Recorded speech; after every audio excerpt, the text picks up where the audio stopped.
Hello student, आज हम देखेंगे यहाँ पर ओम्स लॉ। सबसे पहले जो ऑपरेटर्स होता है ओम्स लॉ में वो होता है हमारा वोल्टमीटर। वोल्टमीटर में 2 टर्मिनल होते हैं, एक होता है पॉजिटिव टर्मिनल, एक होता है हमारा नेगेटिव टर्मिनल। इसका रेंज कहाँ से कहाँ तक होता है डायग्राम में आपको शो हो रहा है। इसका रेंज होता है 0 से 5 वोल्ट तक। उसके बाद हम यहाँ पर देखते हैं ओम्स लॉ में एक और ऑपरेटर रिक्वायर्ड होता है आमीटर। आमीटर का रेंज भी होता है कहाँ से 0 से 3 एम्पियर तक, और इसमें भी 2 टर्मिनल होते हैं, positive terminal and negative terminal, जैसा कि आपको डायग्राम में शो हो रहा है। उसके बाद हम यहाँ पर देखते हैं ओम्स लॉ में एक होता है हमारा रियोस्टेट। रियोस्टेट आपको डायग्राम में शो हो रहा होगा। उसके बाद हम यहाँ पर देखते हैं इसमें एक और ऑपरेटर रिक्वायर्ड होता है बैटरी एलिमिनेटर।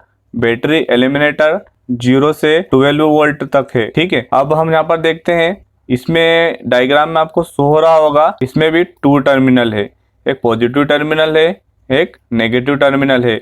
अब बैटरी एलिमिनेटर का काम क्या होता है, तो बैटरी एलिमिनेटर क्या करता है कि जो हमारे घरों में एसी करंट आता है उसको ये डीसी करंट में कन्वर्ट कर देता है। उसके बाद हम यहाँ पर देखते हैं एक और ऑपरेटर्स, वो होता है हमारा की, जैसा कि आपको डायग्राम में शो हो रहा होगा। अब आपको डायग्राम में वोल्टमीटर दिख रहा होगा, तो वोल्टमीटर में हम यहाँ पर देखते हैं सबसे पहले हमको वोल्टमीटर का लिस्ट काउंट फाइंड आउट करना है। तो हमको लिस्ट काउंट फाइंड आउट करने के लिए देखते हैं इसमें 0 से लेके 5 वोल्ट तक का रेंज है। तो हम यहाँ पर देखते हैं 1 डिवाइडेड बाय 1 से लेके हम देखते हैं कितने इसमें डिवीजन है 0 से लेके 1 तक में। तो हम देखते हैं 0 से लेके 1 तक इसमें डिवीजन कितने, यहाँ पर 10 डिवीजन है। तो 1/10 इक्वल टू होता है हमारा 0.1। उसके बाद फिर हम यहाँ पर देखते हैं आमीटर का लिस्ट काउंट। तो आमीटर में हम यहाँ पर देखते हैं इसका रेंज 0 से 3 वोल्ट तक है, और यहाँ पर 0.5 में 0 से 0.5 में कितने डिवीजन है डायग्राम में आपको शो हो रहा होगा। तो यहाँ पर डिवीजन है 10, तो 0.5 डिवाइडेड बाय 10 इक्वल टू हो जाएगा हमारा 0.05। उसके बाद हम यहाँ पर देखते हैं मैंने जैसे आपको बताया था कि हम ओम्स लॉ से क्या फाइंड आउट करना चाहते हैं। तो आपको डायग्राम में एक शो हो रहा होगा वोल्टमीटर। वोल्टमीटर में पॉजिटिव टर्मिनल है, एक नेगेटिव टर्मिनल है। इन दोनों टर्मिनलों के बीच में एक वायर कनेक्टेड है। इस वायर का ही हमको रेजिस्टेंस को फाइंड आउट करना है। तो आइए हम यहाँ पर ओम्स लॉ को देखते हैं, ऑपरेटर्स के कनेक्शन करना सीखते हैं। अब हमारा यहाँ पर सेटअप तैयार है। अब हम यहाँ पर देखते हैं बैटरी के 2 terminal, positive terminal and negative terminal. अब हम बैटरी का पॉजिटिव टर्मिनल रेजिस्टर के किसी भी एक सिरे से या किसी भी एक पॉइंट से कनेक्ट करते हैं।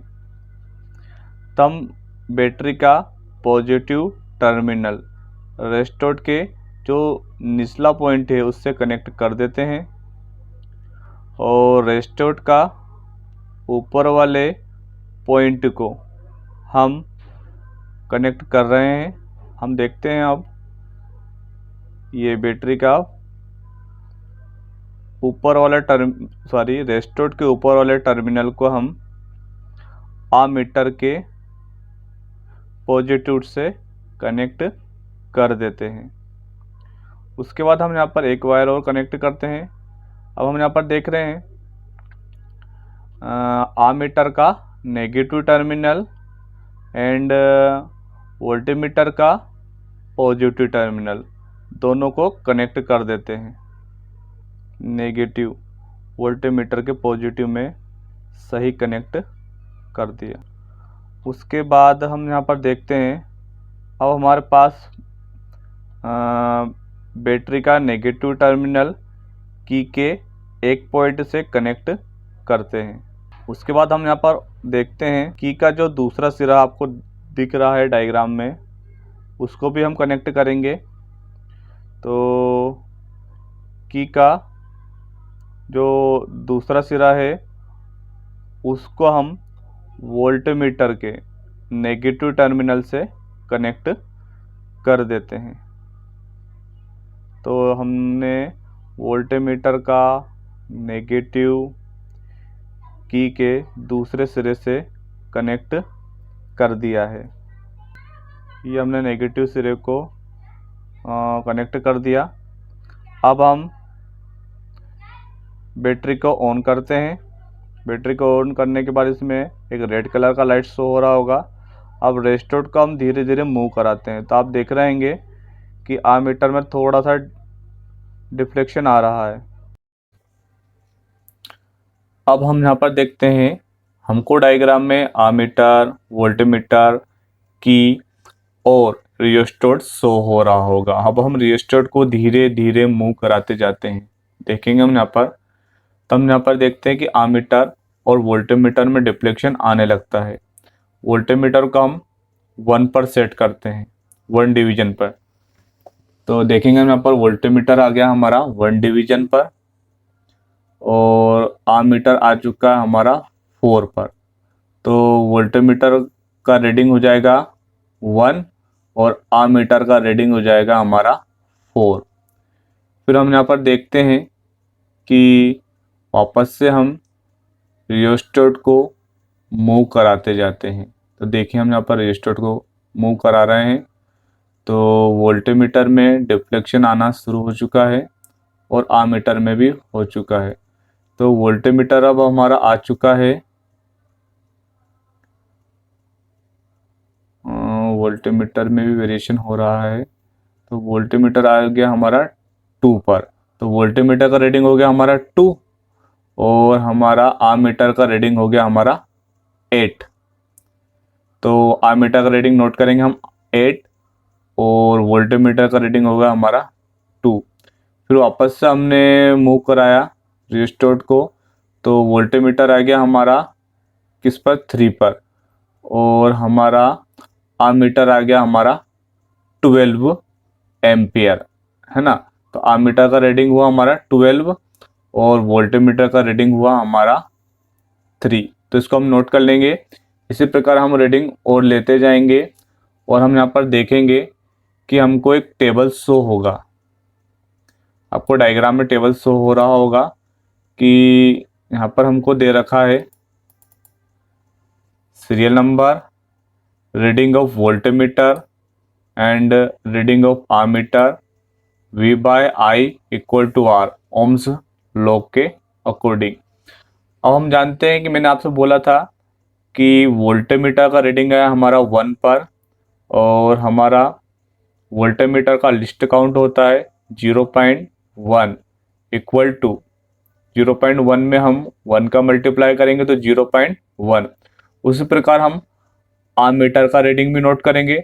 मैंने आपसे बोला था आमीटर कितने पर होगा, 4 पर, और 4 इंटू हम जानते हैं आमीटर का लिस्ट काउंट होता है 0.05। 4 का 0.05 में मल्टीप्लाई करेंगे तो 0.2। अब V/I ये हमारे लिए इम्पोर्टेंट है। V/I इसको देखते हम कि 0.1 डिवाइडेड बाय 0.2 अब आएगा हमारा 0.5। ये हमारा R आया, उस अननोन वायर का रेजिस्टेंस। फिर हमने बोला था रियोस्टेट को धीरे से बढ़ाता तो हमारा वोल्टमीटर का रीडिंग आया 2 और 2 का मल्टीप्लाई 0.1 में करेंगे तो 0.2। फिर हमने देखा था आमीटर का रीडिंग आया हमारा 8 और 8 का मल्टीप्लाई करेंगे 0.05 में तो 0.4 और V/I के अकॉर्डिंग हमारा 0.5। इस प्रकार हमारा 5 तक हमने रीडिंग ले लिया और अननोन वायर का रेजिस्टेंस हमको फाइंड आउट हुआ 0.5। अब हम X axis and Y axis के बीच में ग्राफ प्लॉट करते हैं। अब हम एक्स एक्सिस पर करंट का वैल्यू लिखते हैं जो हमें रीडिंग में नोट करा था और वाई एक्सिस पे वोल्ट का वैल्यू को लिखते हैं। और हमारा आपको दिख रहा होगा R इक्वल टू हमने लिखा है V बाय I, फॉर्मूला लिखा है V का वैल्यू था हमारा 0.1 और I का वैल्यू आया 0.2, डिवाइड करेंगे तो कितना जाएगा 0.5। तो अननोन वायर का रजिस्टेंस हमको कितना फाइंड आउट हुआ 0.5। आपको ये वीडियो कैसा लगता है हमें कमेंट सेक्शन में जरूर बताइएगा।